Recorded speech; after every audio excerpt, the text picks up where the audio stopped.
I'm sure, like us, you're all challenged on how to meet your annual budget every year.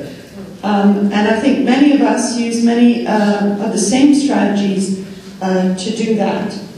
We have prepared a handout that I hope you all got a copy of. We have more. We have more here that can be handed out if people didn't actually get a copy.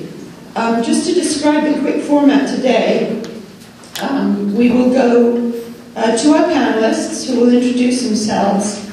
Maria Wulff from Oregon, who has been a long-time colleague and a wonderful friend, will discuss programs and how they drive our fundraising. Then my great colleague Dixie Anderson will then address corporate fundraising and membership, and our panelists will be asked to comment if something hasn't been covered. Karen will then, from Denver, who I recently met and who has become a great colleague, will share how partnerships and collaborations, including the NCIV, bring in resources and support and membership growth to our councils. And then we're going to start a conversation with you, since our panelists don't have all the answers, and you certainly may do. And we'll take both questions and comments. So just let us know what you're going to talk, whether you're going to be a question or a comment, and keep it succinct, since I know you've all probably got members, as I have, who get up to ask a question and go on for 20 minutes, and we have to ask them to frame. So, with further ado, I'm going to go on to Maria Wulff, and she will start us off. Thank you again once for being here. And thank you, Felicity, who always does a wonderful job of everything. My job is to talk about programs, but actually that's all of our jobs, because the reality is you can have programs without World Affairs Councils, but you can't have World Affairs Councils without programs. Our council, I think, is a little unusual in that the vast majority of our income is derived from events, programs, specific events. You'll see, if you look at the background sheet, we have relatively little emphasis on membership. Corporate support is really tied in with events, but I'll go into that in a little bit more detail. But first, I wanted to very quickly say something about membership as an institution. I think we all struggle, the World Affairs Council struggle, but all membership organizations across the board struggle with an aging demographic. And that brings into question the idea that is membership an antiquated phenomenon? And do we do ourselves any favors by really concentrating and thinking about membership as the economic engine of our organizations? What we do in Oregon is a kind of a two-pronged approach. One is that we love our members. We have members. We try to grow our membership. We talk about them all the time. We take very good care of them. So yes, membership is really important to us, but on the other hand, we have this sort of stealth strategy underneath that maybe membership isn't the critical factor that it used to be in organizations like ours. Many of you have probably read Bob Putnam's book, Bowling Alone, that was published in the mid-90s, and certainly the evidence for his thesis has increased since then. His idea, Bowling Alone, the title, is that, well, the number of individual bowlers in America has increased. The number of people participating in bowling leagues has decreased. The whole idea is this atomization of society, particularly civil society. This is even more true, I think many of us have noticed, with young people. A guy in Oregon, Joe Cartwright, wrote a paper called The Young and the Restless. It's about civic engagement for young people. He talks about they're not members of organizations. They may participate, but it's an ad hoc thing. It's what can you do for me? How am I interested? They'll go to Oaxaca and build a sewer, but they won't become a member. And forget about membership cards. Talk about dorky. So what we have done here is, while we still love and venerate our members, we have moved to events-based fundraising. The big gorilla in the living room for us is our international speaker series. It generates just about 40% of our budget. This is a little scary, and every year I think we should diversify more. But you know, it's such a thing now that we struggle with even breaking out of that model. to give you again a quick background, I don't want to talk very long here, but just so you know where we're coming from. Although our council was founded in 1950, it kind of, I wouldn't say limped along, but it wasn't exactly a stellar presence for much of that time. This all changed when we celebrated our 50th anniversary in 2000. We were thinking about a way to celebrate and did all the usual kinds of brainstorming. Shall we have a big party? Shall we have an international gala? What shall we do? We decided we'd do a speaker series, and we're very fortunate to get a big chunk of money, $300,000 to be exact, from one funder to put this on. It was supposed to be a one-time deal, but we had an extraordinary experience. We had, for our speakers, our invited speakers were Mikhail Gorbachev, Queen Rania, Henry Kissinger, and the Dalai Lama. An all-star lineup, I would say. Henry Kissinger had a heart attack, couldn't make it. We had Robert Reich, who's a far better speaker. We sold out in a week, 2,776 seats. So we got to thinking, maybe we should do this every year. And we have been doing it for the last, this will be our 13th year. And I will have to say, it does not get easier. In fact, I think it gets harder. And those of you who have Claudia's nodding, who also does big speakers. But in this time, we've had folks like Archbishop Desmond Tutu, Bill Clinton, Bono, Madeleine Albright, Condoleezza Rice, all sorts of folks. Wrangling them is no picnic. And our funding model is scarily based on the choice of speakers, whether people want to see them, and whether corporations will support this effort. When you come down to it, and tying this in with corporate sponsorship, we find that it works pretty well because corporations can do two things at once. They can sort of, I shouldn't say pretend to be altruistic, but they can be altruistic in their sponsorship by saying they're bringing this extraordinary opportunity to our community. At the same time, it's a marketing opportunity for them. They can bring their clients. In fact, a model for us is, for instance, Wells Fargo Bank, who does their sponsorship half through their community action fund and half through their marketing department. And I think it's not quite so transparent with every sponsor, but that often is the case. So I will have to say that the biggest result for us for this International Speaker Series has been visibility. We were called the best kept secret in Oregon prior to the debut of the International Speaker Series. Now, people actually, when you say you work at the World Affairs Council, people say, oh, aren't you the guys who bring all those great speakers to Oregon? And we say, we sure are. So that has been very helpful to us. It's doubled our membership, tripled our budget, and I would like to say put us on the road for unlimited success into the distant future, but we can talk about some of the challenges inherent in all of this when we get to the discussion period. Thank you very much, Maria. Do any of the other panelists want to jump in and just comment or have anything to say about after Maria spoke? Karen or Dixie? All right. Dixie, would you like to go ahead now with... yeah? Well, then what I'm going to do is I'm going to do a takeoff from Maria. Because I think we might be doing the same things or using some of the same strategies, but we use different words.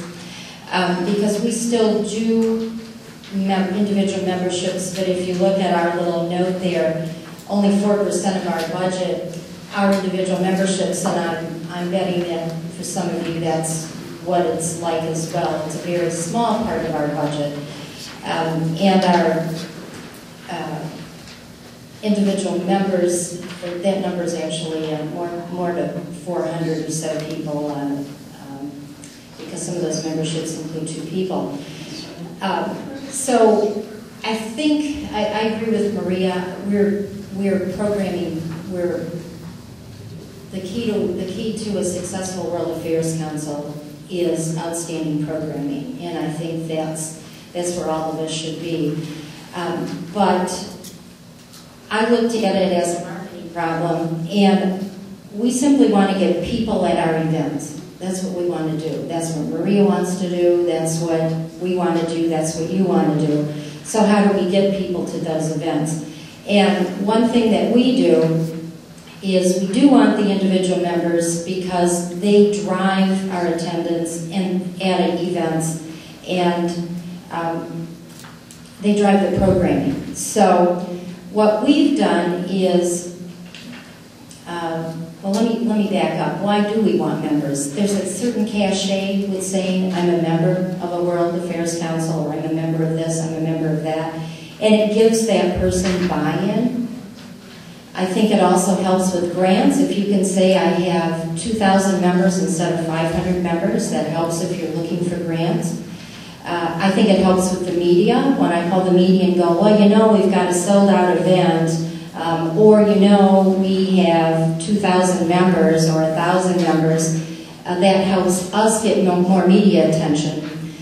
So what we tried this past year, and I think we're the only council doing it, so this has been a test, so I want to report to all of you what we've done. But we started email memberships. And you can get an email membership in our council for $10.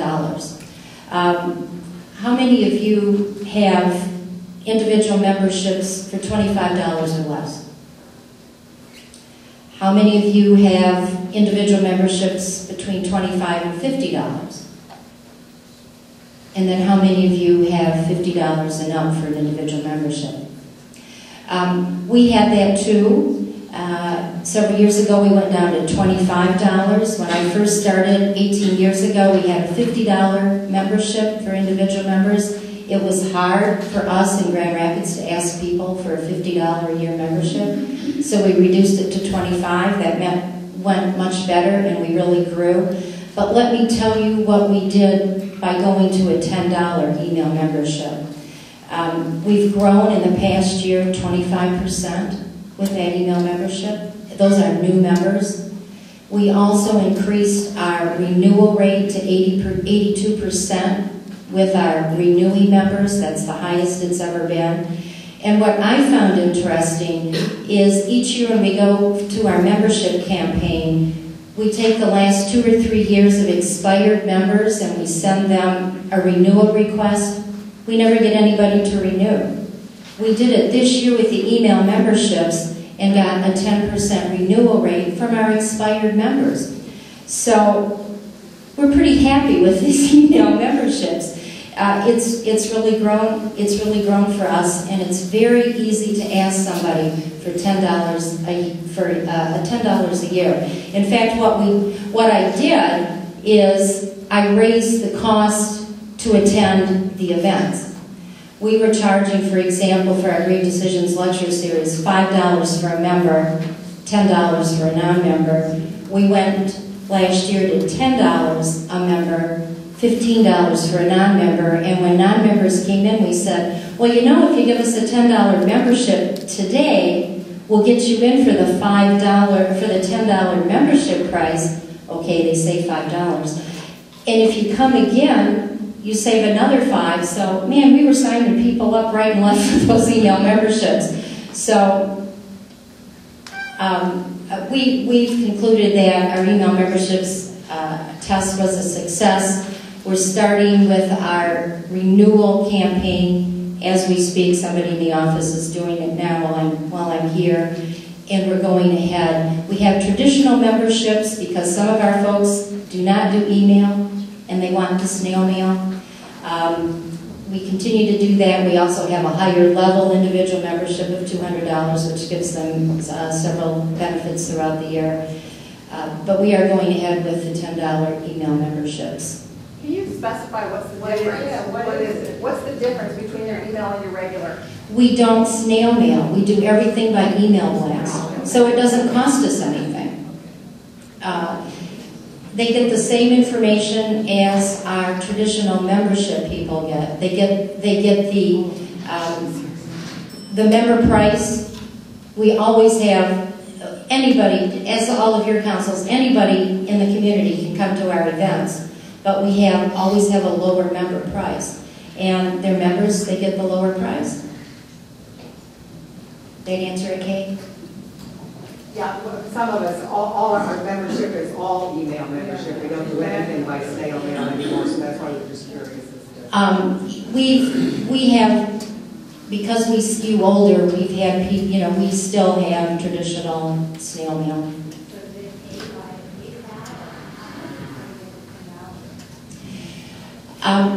That's a good question. We're right now reviewing that. We did it with credit cards and checks last year, but now we're going to a third-party system. We might go to Eventbrite. We're still looking at that. What do all of you use? PayPal?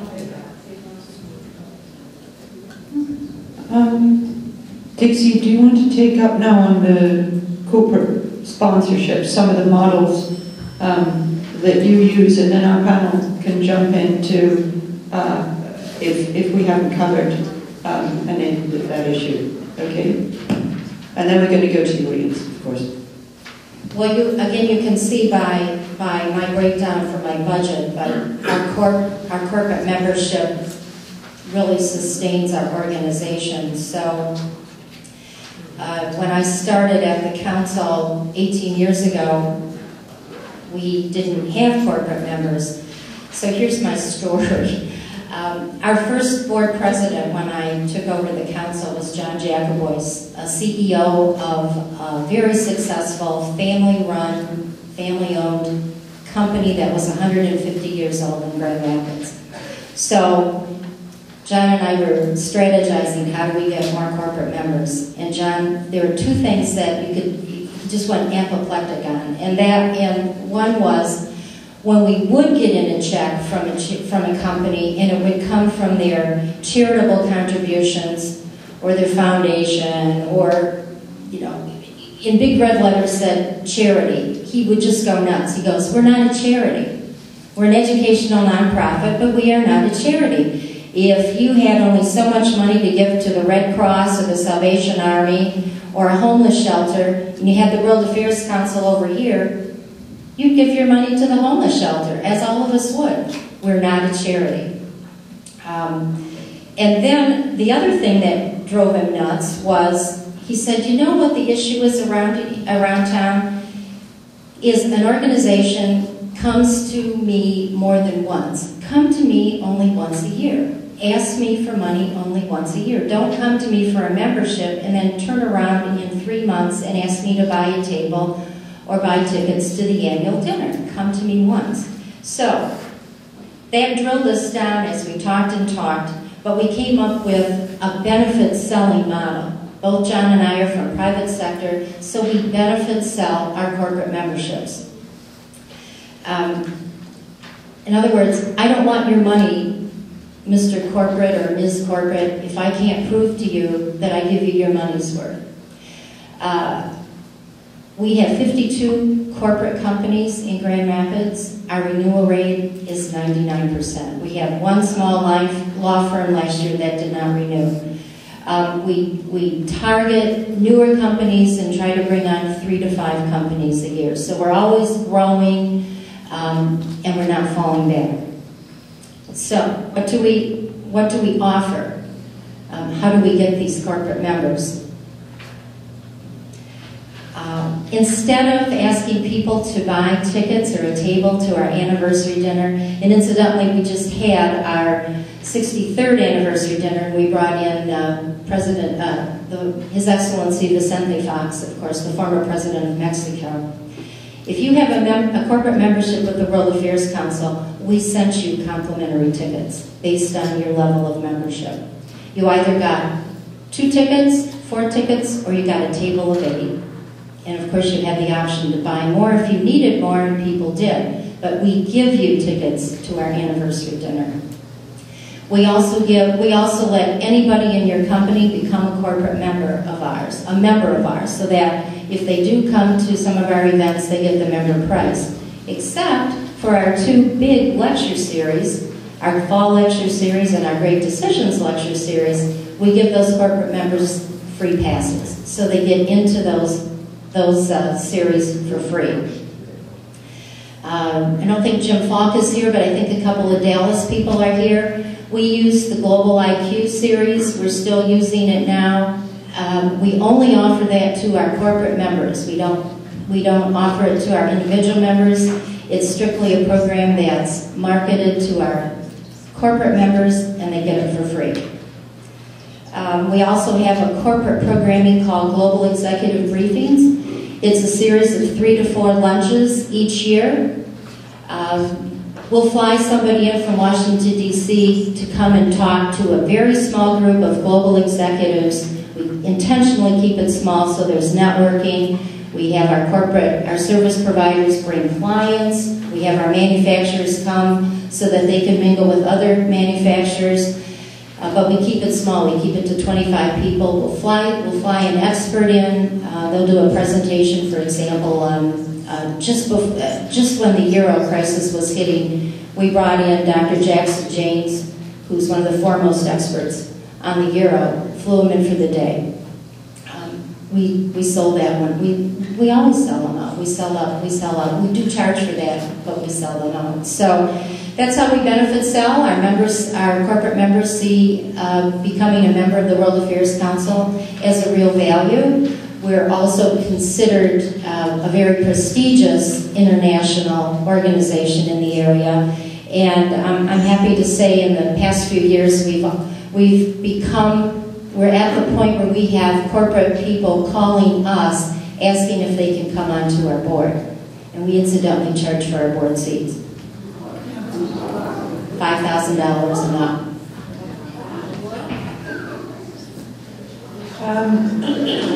Thank you very much, Dixie. Would anybody else on the panel, just for the time being, like to add to Dixie's corporate sponsorship model? Good job. I think it's great. Can you? I got a raise this year. No one? Maria, anyone? No? Okay. I just to add to what Dixie has said, I've always liked the idea. Our council doesn't do the really big events like Oregon, but we do have a somewhat similar model to Dixie, and I think what I try and stress is that people have the opportunity to have conversations with people. In a very large model, it's more an entertainment model. In a smaller model, you actually sit in a room and you have a conversation with someone, and I think that's unique, something unique that we as councils offer. With that, I'd like to ask Karen to talk about collaborations and partnerships and how those strengthen our memberships, our audiences, and our resources. Okay, great. I'm reading from my fellow panelists here. WorldDenver is 7 months old as of last Friday. We broke off from a bigger organization where we've been running the Denver World Affairs Council for about 28 years. But so we've had an opportunity this year to rethink and really reshuffle the way that we're doing things. Partnerships were always important, but I think we're making them more important and now see them as definitely helping to raise our visibility with funders and to bring in more potential members. So I have 4 kind of things to talk about related to partnerships and collaborations. First is, who do we collaborate with? Secondly, what are the assets that we've identified that we can offer to our partners? Third is, what are the benefits that we gain? And fourth would be mechanisms and structures that we are putting in place to aid in our collaboration. And I have all this written out, so if anybody wants these notes, I'm happy to send them to you. Don't bother to write all this down. So who do we collaborate with? Well, we make a list of everybody that we can possibly think of in the Denver metro area that we could possibly collaborate to. It's a huge list. And then we prioritize that list. And then we get to work on places that we already have relationships or we think we can be introduced. So the people in 7 months that we've been able to develop partnerships right now with there are 2 other WACs, World Affairs Councils, in driving distance of Denver. One is in the foothills of the Rocky Mountains. One is in Colorado Springs. We've determined that we don't compete with either of those because people won't drive 45 minutes or an hour to go to a World Affairs Council event. So we've got a planning committee with those 2 other World Affairs Councils where we decide together programs that we want to collaborate on. We invite speakers to come. generally from the East Coast. We share the costs, we co-plan our agenda. We get better speakers that way because, people think Colorado's a long way from the East Coast. It's like, Shanghai or something. So it makes it more worthwhile for somebody to get on an airplane and come to Colorado if they think they're going to get 3 gigs instead of 1. We don't let them kind of game us in terms of getting more money out of us. So we agree on a price if we're going to do an honorarium or anything more than travel costs, and we share all that. We have a car service that drives people around. We have volunteers that pick up it. All that's coordinated with the other World Affairs Councils. We have also done similar things with other groups that offer speakers. We were we thought we were in a competitive situation with a lot of other groups that started doing speaker programs, and they had typically focused on domestic topics, so we thought we were still the only game in town, and then they started doing international. So we found ourselves, a lot of people competing, Rotary, and a lot of other groups competing. So we have started to reach out to those groups. We always get better speakers than they do. So if we take the initiative to collaborate with them, then we're in charge of who those speakers are, and we do a joint event with them. We don't do 2 events in Denver, we'll only do 1. But if we're kind of in the lead, then it's our speaker, it's our program, they come along with us, and we're kind of serving them in terms of being able to deliver speakers. If they want international speakers, we want them to come to us to get them. Yeah. For that, where does the revenue expense on those kind of partnerships? We have, basically, we try to run the event ourselves, and, our events don't produce net revenue. They basically break even if we're lucky. But we'll give that other club our member price for that particular event. So if we do something with the Hispanic Chamber or the Chamber of the Americas or the Swedish American Club or something like that, we'll invite them. Their only obligation is to get the word out to their members.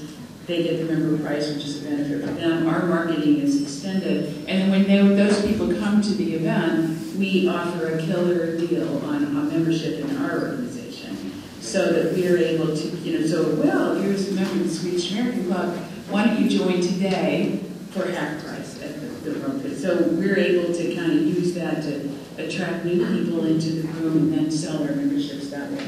It also keeps us kind of in play around the city. Universities and colleges, we have found that universities will bring in a big speaker because they want it for somebody on their campus. Those speakers are there. Somebody else has paid their airfare. They, like us, want to have 2 gigs for a good speaker, not just 1. The universities don't have great reach in the community for the most part, aren't able to get the folks on campus, so we can offer that second gig. So we have a particularly good working relationship with the Corbell School of International Studies at University of Denver, where we do that. Our local PBS station, when we started up, my friend, the president of the local PBS station, said, "Karen, where are you going to put your new office?" I said, "In my spare bedroom." And he said, no. He said, "Come on down, we have some extra space." So we parked ourselves in a basement cubicle of the local PBS station. One day, an engineer, one of the kind of grizzly old guys that lives in a cave down there, surrounded by equipment, came over and he said, "They're telling me I need content. You got any content?" I said, "We are exploding with content. What do you want?" So they started recording. They had just told all their, kind of grizzly basement people that they needed to develop new ideas. So he saw us and he thought, well, maybe I can get a new idea from her. So they started recording. So I interview our speakers at the PBS station. They record it, they edit it, they do a beautiful job. They have highly skilled people doing this stuff, and then they put it on their website. They named it for us, so it's called WorldDenver Talks. We have 12 episodes. They then decided it was cool enough. It's not only me that interviews, we're trying to get other people in the community to interview. They decided it was cool enough to put it on the PBS main website. So now we're on the main PBS website, not just Rocky Mountain PBS. And I pay nothing for it. I provide this guy down the hall with content. So we've had a rock band from Madagascar from the International Visitor Program. We've had the political advisor to David Cameron, who came on the International Visitor Program, recorded. These are people they would never in a million years have access to. It's only on the web. It's not on the air yet. Friday we had a meeting. They're thinking about putting us on the air, which is fantastic, and it's all because of I got cheap office space. So you never know where these kind of partnerships are coming from. Of course, we're now very solicitous. We're actually going on the air to raise money for them in their next megathon. So they're able. We're getting back to them by staffing one of their megathons with our board, which is turning out to be kind of a lot of fun for our board too. So it's a good partnership. We partner with Is it okay? Yeah, sure. I was just thinking about it. It sounded like it started from your friendship with the president of the OSU, or what do you call it, NPR. Yeah, PBS. That probably helps. He was on the board of the old organization, so it's a friendship, board relationship. But PBS stations are having trouble, and they need help from people like us. One of the things that they're most excited about is, and I'll talk about this, is our YP, our Young Professionals group. We have about 100 people in our Young Professionals group. They are dying for, people don't watch PBS anymore. They're really struggling for new audiences or ways to reach out to new audiences, which is why they're looking for all this web content. So we partner with venues. We try to find venues that want us for some reason. There's a hotel that's redoing all its its ballrooms, and they cut us a deal for next year or so because they want traffic. They know they've got construction going on. People might be reluctant to book events there, so we got a good deal from them, and we'll deliver kind of more traffic. It's also a hotel that we use for our CIB, for international visitors. There's the Denver Press Club. I don't know if you have a press club or a journalist club. Ours has a sweet little old building, and they're trying desperately to get events in there because they want traffic, they want activity, they want to show off their little gem of a building. So we partner with them and get a good deal there. Consular Corps. I don't know how many of you all have consular corps, but we produce events in partnership with the Consular Corps because they don't have a staff and they don't have the ability to produce events, but they want to have people know who they are and do things. So we've recently, in the last couple of months, we did a reception for some Belgian journalists for the Belgian consul, and we've done a luncheon for the Dutch ambassador because these are honorary consuls. They don't have the capacity to put on an event for somebody's coming in town, but if they come to us and we can find a way to get it paid for. We actually made money on the Dutch. Don't tell them. We made money on the Dutch ambassador. We were doing it as a favor, but we figured out a way to do it that way. And then the alumni organizations, if we have somebody coming, speaker coming from Harvard, went to Harvard, we'll call the Harvard Club and say, we got one of your guys coming to town. Do you want it? And they're all desperate for programming and content. So we've brought that ability. We're thinking with this partner strategy is working so well for us that we're going to try to appoint members of our board, Kim and Alice, are you listening? to be kind of relationship managers so that these critical relationships have somebody on the board that's looking after them, that's attending their events or having lunch with the person when I can't do it all. And or staff people that would become relationship, kind of like business does. I think banks and company banks and other people have relationship managers. We're going to start organizing ourselves that way.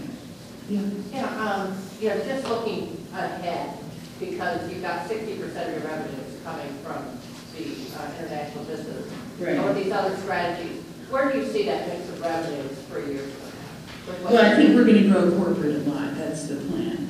Individual has been strong in the past. This is a startup year for us.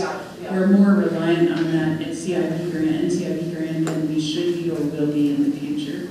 So previously you're planning that way too? Yes. Okay. Yeah, corporate, it's going to be a big piece. But all of these relationships we can bring to the corporate, to the benefit of our corporate partners.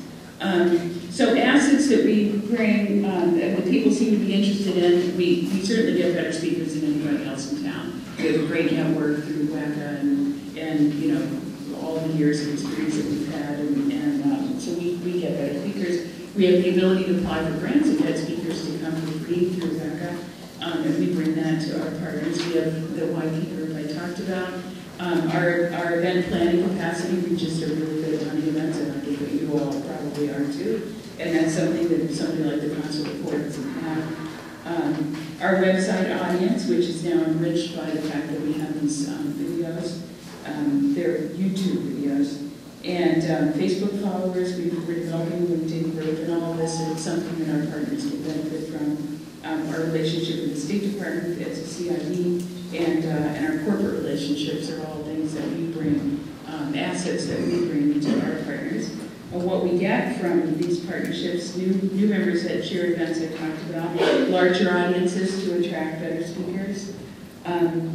We get, I talked about the sharing of a speaker going around to multiple venues, so we get better speakers. Cost sharing on travel and honoraria saves us money. And I learned early on in the nonprofit business that, you know, if you save it, you don't have to raise it. It's easier to save money than to raise money. And so if you can get other people to share the costs, it's a good thing. We save work. They do some of our marketing for us, our partners do. We get larger audience numbers to put in our foundation grants and to report to our corporate sponsors. We've got the web presence on PBS now, visibility for our brand. We get media connections through, some of our partners are better at getting media attention than we are, and so, you know, we get them to do that work for us. And then it just kind of reinforces our position and, you know, our big, hairy, audacious goal, which is to be the go-to organization for international affairs in Denver. So we're the source of speakers and partnerships that reinforces our big goal. So what are the structures that we have in place? And these are pretty concrete things. We have a program planning committee that is collaborative. So we invite people from other organizations into our, you know, kind of back room where we do the planning for what our programs are going to be. We let them be part of that process. We have to make compromises with some of our other partners for scheduling. We might want a speaker on a Wednesday night. They have a fixed date, they have to do what they have to do, and so we compromise. We have shared leadership. The leader of our committee is the president of one of these organizations. So we share that leadership, and we're open about that. We invite those people in.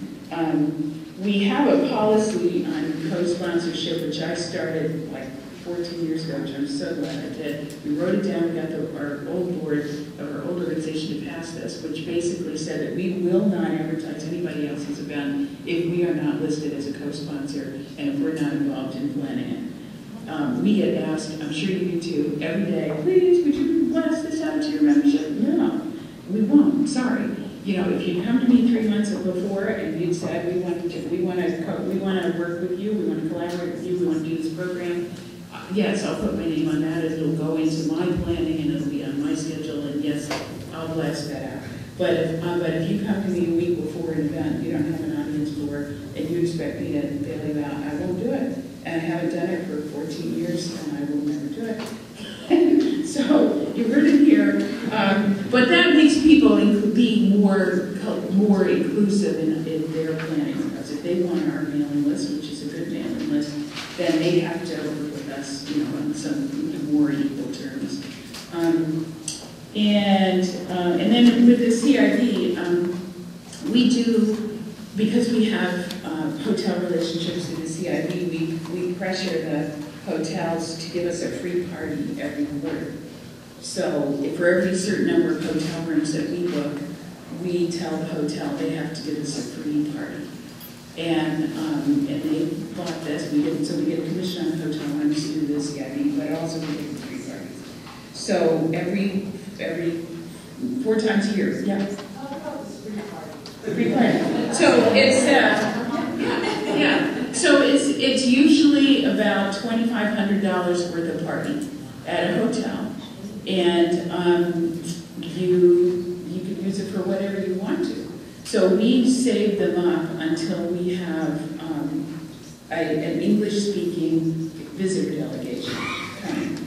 And then we invite our members for free. They get 2 drink tickets. They get to interact with the visitor delegation. We try to pile on as much other stuff there as we can. Like if we have a new corporate sponsor, we give them, you know, an introduction or a chance to speak or whatever. But that gets our membership together for a free networking event. And we found these quarterly receptions with visitors. And you know, if you don't have a CIP, you can do it for, you know, Fulbright scholars. I mean, there's a lot of ways you can do this. But I think getting our whole group together, and it's a time when we can celebrate partnerships, we can bring in other partners, has really worked well to attract new members, because some people that are in the kind of crowds that we deal with don't necessarily want to go and sit in a lecture, particularly younger people. They really don't want to. I mean, they didn't go to college, university that way. You know, that's not their experience, is, you know, sitting in rows watching some, you know, white guy up in front at a podium talk. So this gives us a fresher, younger feel, and I think it's been very successful in establishing the kind of environment that where you can network as opposed to just listen. So that's the other benefit of the partnership, particularly with the venues. And if you do a lot of events at a venue, you could just say, look, we're going to do 4 speaker events at your venue, but the 5th one we want it to be free. You know, try it. It might work. It works for us. So I'm going to stop there. If anybody wants me to email this notes, I'm happy to do it. It's just all written down there. So just bring me your card and put it up here and I'll email it. Thank you very much, Karen. So now, yes. Well, I wonder if you could talk a bit about you began with an international visitor grant. How did you get that? Who are you addressing the question to? Sorry. Karen. Yeah. Okay. Well, there's a process, and you know, maybe if you want to talk to me offline, I'd be happy to explain what the process is. It takes about 2 years to get queued up. I was already a CIP, Council for International Visitors. My organization was when we kind of jumped across the street and started a new shop. So I brought that with me. It wasn't a new thing. It takes 2 years. And but talking afterwards, I'll talk to you. Sure. Yeah. I'm the Residents Workforce Council, and we have had sort of a check in the past. We started in 2003, and then we basically ran out of money, and I was a member at the time, and I was also selected to go to India, and 7 teachers were selected, and then they defaulted on that. So we had to live down a very bad reputation. It was revived 3 years ago, and we're still having problems getting funding. We have no matching basically to speak of. Vivian and myself and all of us, all volunteer staff. Some of us are still working full-time on our regular jobs, so we have 2 full-time jobs really. And I'd like to know if anybody has been in this situation and how we can best, first of all, get rid of our bad reputation and get corporate sponsorship and get a budget and start being paid. Okay. Would anyone like to volunteer? It's a sort of startup situation. Does anyone here have the sort of experience? Great. Well, thank you. We started, but we're now 2.5 years old. Somewhere during the spring. But you know, each council is probably a unique story. And so I could talk about what we did, but we were able to come forward with a basic budget by bringing what we call founding institutions, which were mostly universities in our area. We happen to be in the University College Rich area. We have a diversity of founding institutions, now sustaining institutions. We do make money on every single event. We don't do it unless we will have some sort of income.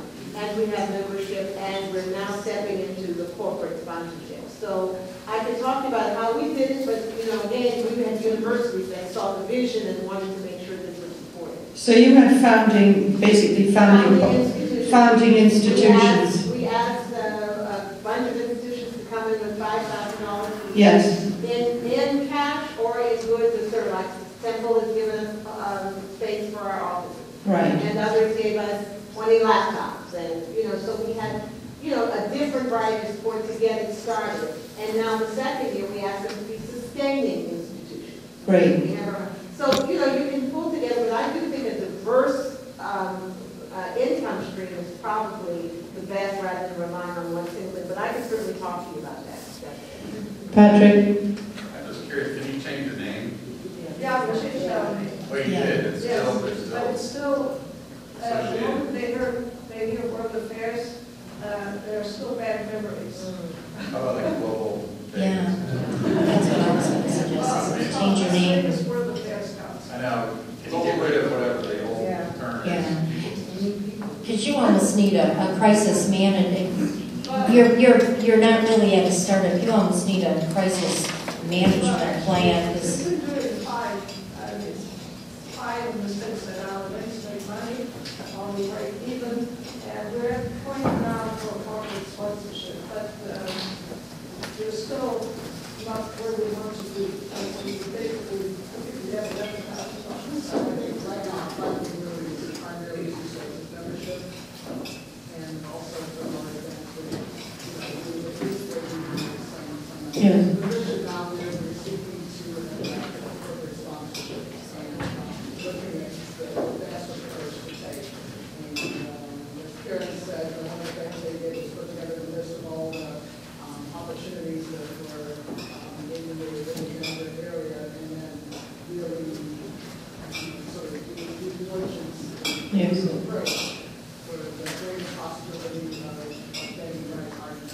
So that's the earlier stage where we just need to get to the stage and attract people to sponsors. And we want to make sure we don't make any missteps, recognizing what we've done in the past and trying to avoid it. So I appreciate that every I think you can maybe offline speak with that council. I think that would be a great resource there. Yeah, you had a question? Yeah, so just one comment. Feels people from Vermont. We were almost dead in 2000. We got the support, the university to support us, but also we spent one of years doing really good programs before we started asking for the big bucks. We had French ambassadors weeks ago. Somebody had wrote the whole thing for $5,000. We didn't even ask. For a consul, nonetheless. So it's proper sequencing. The other thing on that, Dixie, is what is you said $5,000 for boards. What are your board membership levels? Board membership or corporate membership? Corporate membership levels. We start at $750, and then we go up to $25,000 for corporate membership. Or do you have benefits that accrue? Yes, our $20,000 to $25,000 programming is a special program called Global Leadership, where these companies actually give us their younger global managers, and we do special programs with them and go into cultural awareness and what we call cultural IQ. So they pay more for that. But so that would be our highest level. Carol, I think you, and then.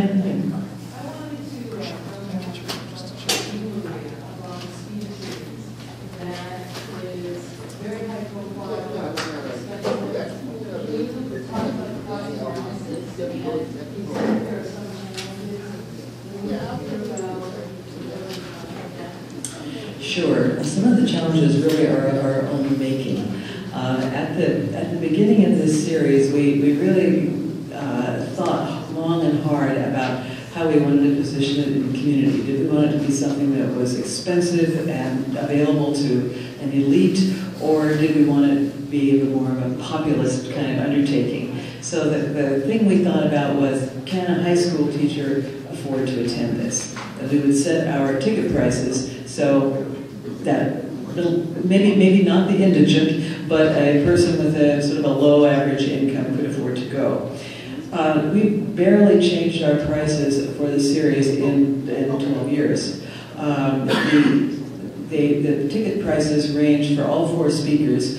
For a member, it's $120. It goes up to $500. The $500 gets you all sorts of stuff, a reception and front row seats and all of that. We also have subsidized student tickets at $50 and $90. We give away some tickets free. We have a scholarship program that corporations contribute to. I'll tell you what this does, really. We did an analysis one time that just curled my hair, which is if we sold every single seat, we couldn't break even. And that's 2,700 seats. That's a huge number of seats to fill. So, of course, what that means is that you are hustling sponsorships all the time. Sponsorship is about 30 to 40% of the revenues of the speaker series. In 2008, with the financial collapse, our sponsorships fell by half. Just in 1 year, they just plummeted. That was a tough year. Fortunately, we had some perfect speakers just in the middle of the whole financial disaster. Our first speaker was Paul Krugman. He did a fabulous job, and he sold a lot of tickets. So it actually that year turned out all right, despite that. But there's a certain fragility in depending on sponsorships. Our through sales of individual series ticket holders is pretty steady from year to year. It's not necessarily always the same people, but the percentage of those seats that are filled by year after year is about the same. The sponsorship does fluctuate. We've gone from a model in the beginning. A couple of things were different at the beginning. At the first couple of years, we had been, up until that point, our big fundraiser of the year was one annual banquet with one fancy speaker. We just couldn't sort of think ourselves out of having that banquet and that speaker. So we tried to kludge the two together. And we had, for instance, Gorbachev speaking at 6 o'clock or whatever it was, 6:30, and then everybody went to the Hilton for dinner. It's a late night. But we couldn't not somehow do that. Well, several years into it, I just had this epiphany and called our board chair, who was the president of Bank of America in Oregon, Washington at that time, and said, what would you think if we just dropped this expensive banquet and still charge the same for the corporate packages? And his response was, I'd gladly pay more not to have to go to the dinner. So this was a breakthrough for us, a real breakthrough. So ever since, did we raise the price? Well, we did a little bit, actually. We did raise the corporate prices, but we didn't raise the individual prices. So yeah, there was something else I was going to mention that we changed dramatically after the first year or two, but it's gone now. But does that answer your question, Carol? Or, yeah. Yes. Okay, yes, you had a question? 6 years ago, we were doing that as well. We had that, the sport is not very there. We'll have that participation list, that's what we were having with a lot of people. What we focused on is exactly what we said is program. If you have a quality program, you can work on it, people will talk, you'll get members. Once you have a quality program, you can go to community relations, people with operations, the communication directors. You can start inviting them for free. So you get a taste of what you have to offer. It's very easy to call out to them about corporate membership. You also do programs in operations to bring speakers to corporations. Brown bread lunches for free. And it's become part of the membership benefit. The most important thing is that we also started the CEO series. We bring a local CEO of a corporation. We give him or her a lot of visibility. We attract other CEOs. They talk on a global issue. We feel very, very, very, very appreciated because they share their wisdom. We get a lot of media. We do get a lot of media. It's very easy to go back then to the community relations director and say, look, we like to talk about our work. Community become a partner with us and use the leverage. When I started, we had about 7 corporate members at $1,000. We don't have a corporate level of $1,000 anymore. We now have 55 members, corporate members between 2,500 and 25,000. It's hard to get there, but then we start competing.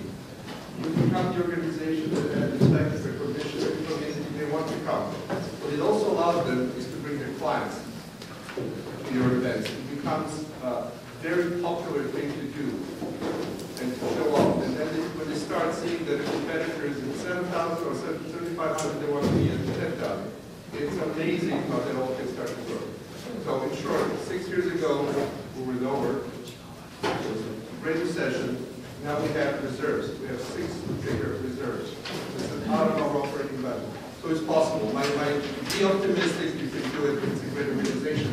And then with the help of the national headquarters and universities, we can do wonders. I just, before I go to the audience again, I'd like to ask a question. Who pays for a speaker at a high level, say 15 to 50,000? Or enough. Okay, so not too many. I see about four or five hands up. Okay. What do people consider making money on a program? Is it breaking even? Is it making, $200? Is it $500? Or I'm just wondering, who makes more than $1,000 on every program here? On every program? No, I just mean if you put in, I probably mean direct cost, I should be clear. Who makes, not including your overhead, which is where you calculate your staff cost and your indirect. So who makes, once you've taken away direct cost, who makes $1,000 on every program here? On every program? On the majority, yeah. Yeah, yeah. No. Okay. Oh, you do? Ticket sales, yeah. Yes. Yes, that's sort of where I was just to clarify, so we're sort of without sponsorships. Okay, thank you very much, Patrick. Yeah, he had his hand up. Yeah. One comment I'd say, and it's about sustainability. I mean, it's okay if your organization goes away. I know we tend to have survival bias as small organizations that want to keep it going, but sometimes I think we need to ask, is it okay if it goes away? Trees lose their leaves every season, and there are cycles, but then sometimes trees die, and that nourishes the soil. So I know.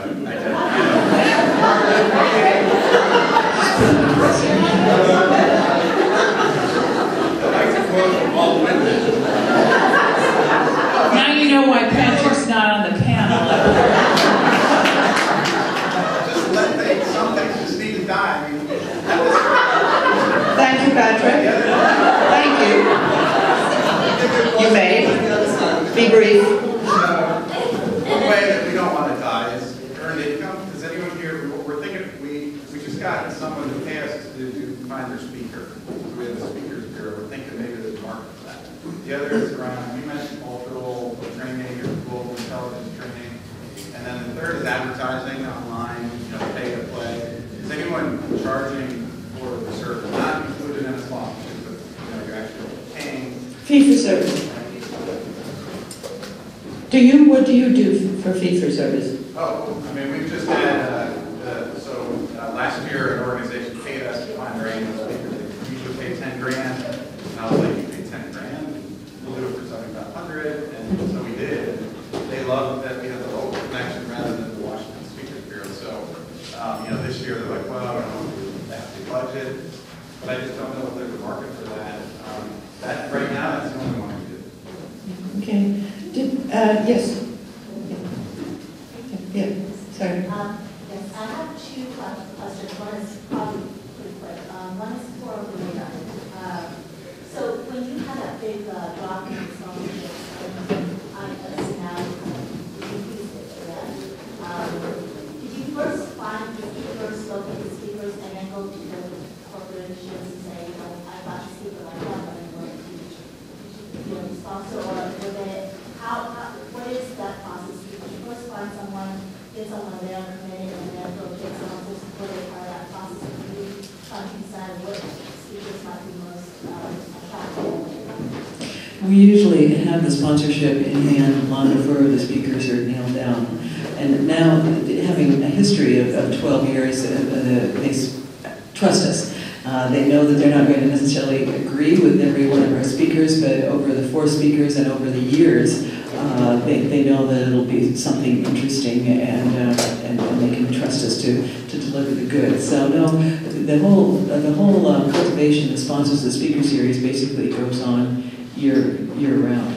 One thing I wanted to mention that I forgot before, and that is one of the challenges in doing these high-level speakers that we really noticed from the beginning. And keep in mind, as I said before, we've really not changed our ticket prices, but what has changed are the fees of the speakers. To give you an example, one speaker that we paid $20,000 to a few years ago, we had the only time we've had a speaker twice. Actually, it was Fareed Zakaria. I hope I'm not.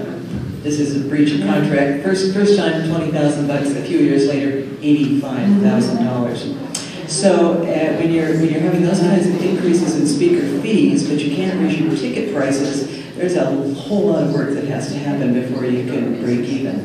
Another thing that's changed, and for those of you who are thinking of getting into this business, and that is publishing companies are now emerging as sort of mini speaker bureaus. It used to be that you could get some really cool speakers free when they were on a book tour. Now, many of those publishers are charging, actually.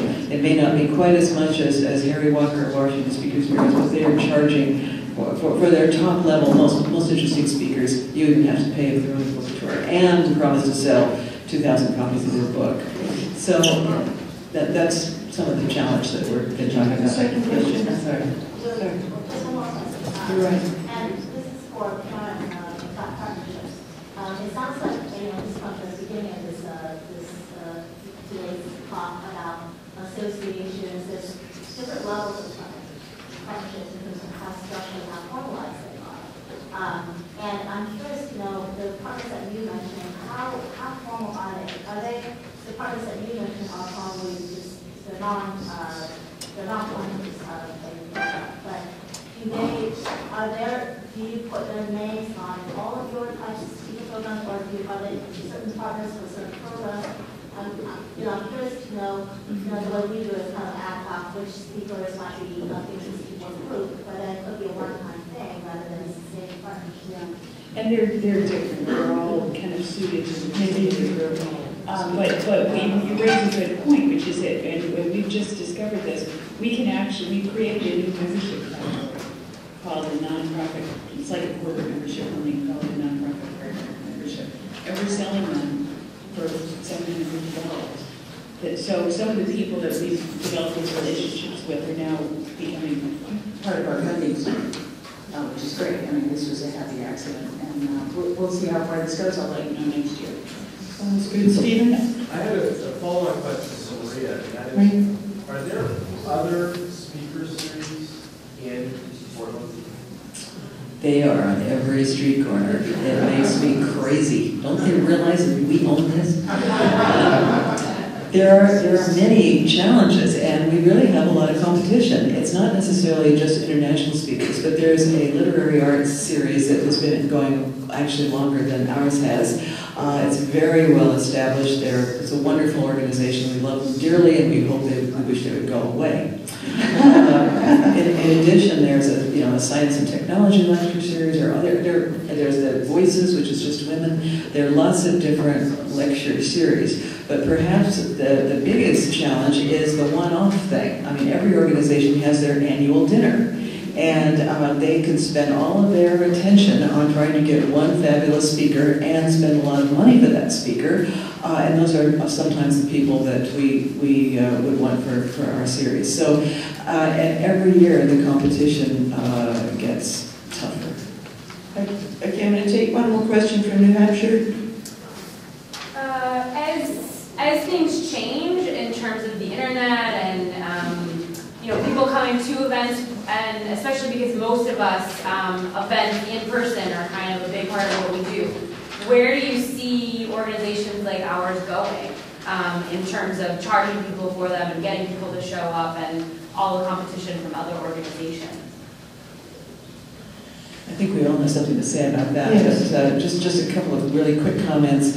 One is, I think that there's no replacement for being in the room with somebody cool and famous. And that's part of the attraction. I think there really always will be a market for that, and that's why we're optimistic about our speaker series. We want to go more into electronic communications and web streaming and things of that sort. Just very quickly, we had for me, another epiphany a few years ago when we did I don't even know what they're called, but Jeffrey Sachs was talking at the World Bank in Washington, D.C., and he was connected to the World Affairs Council in Portland, to a partner in Eastern Oregon, and to Seattle. And it was interactive. Webcast. Interactive webcast. See how good I am at this. But we didn't make a really big deal of it because we weren't sure it was going to work. But actually, it ended up working very well. As the people were coming out, I asked a woman who was a regular attendee at many of our events, well, what did you think of this, seeing somebody on a screen? What was this experience like for you compared to what we usually do? And she said, oh, it was great. It was just so much more intimate. I mean, I've been thinking about that ever since. I mean, she was closer to it, yeah, she could see his freckles and stuff. But, I mean, how can a screen presence be perceived as a more intimate experience than a human being? But if the human being is in a room of 2,000 people a long ways away, I don't know, but it's really food for thought, and it does make me optimistic about various kinds of electronic possibilities in the future. I think it's about people. I mean, I think people want to be in a room with people, not with screens. And so there can be a screen. There can be a screen there, but there's networking in a place like Denver, particularly. Folks want to meet other people and have common interests, and they do that by coming to our. So sometimes I think even if we have a subpar speaker, the folks who come are interested in each other. They want to meet. They want to network. They're people looking for jobs, or, knowledge, or mates, or who knows what, and they want to meet together. So we've started building up the networking and social parts of our programs. We used to do a pre-reception and then a program, and then everybody went home. Gosh, that was a waste of good energy, because people want to have a glass of wine or snack or something after work. They come half hour early, the program starts, but now they're all stoked up. They've got ideas. They want to talk to somebody. And what do? We tell them, we close the doors and send them home. So we now do a networking part after the event as well as before, and the energy is fantastic there. So I think it's about people. We're in a people business. Yes.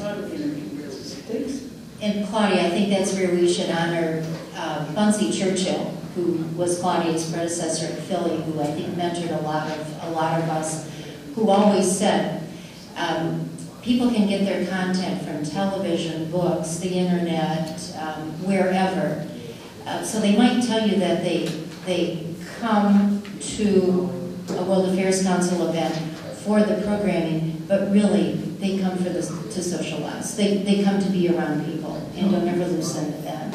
So yeah, so I think for us, what we're trying to do to bring us more into the electronic age is educate our older members to webcasting. Our younger members get it. I mean, I get she feels it's more intimate, because I've done that too, because I sit in the back of the room as the executive director, and I never can see the facial expressions, and I watch it on television or a webcast, and I really feel much more part. I know it's weird, but I'm also of the medium is the message from Marshall McLuhan. I'm really dating myself here, but so we're educating to meld that social and networking component to take advantage of the electronic media. And then I think another issue that councils need to consider, and boy, I'd like to know how you all are doing this. I've talked to San Francisco, for example, on this. But what do we do with our extensive archives on our websites? We tape all our programs. Do we just offer that to members? Is it password protected? Do we start charging for it? I mean, I think those are some real issues we need to start dealing with in terms of the of the electronic Subcommittee. explosion. What? Said subcommittee. Todd. And I don't know if is anybody charging now for like their... Can we, Dixie, we're trying to close, so... Okay, yeah. sorry. It's okay. Thank you. I am just going to quickly close with one very quick statement. Board involvement. If you want to raise money, you must have a strong, involved fundraising board. And I'd like to close with that. I'd like to thank Maria very, very much. I'd like to thank Karen and Dixie. And I'd like to thank you all for your participation. And I'd like to thank Todd for the day. And the staff of our National Council, Ian and Althea. Thank you.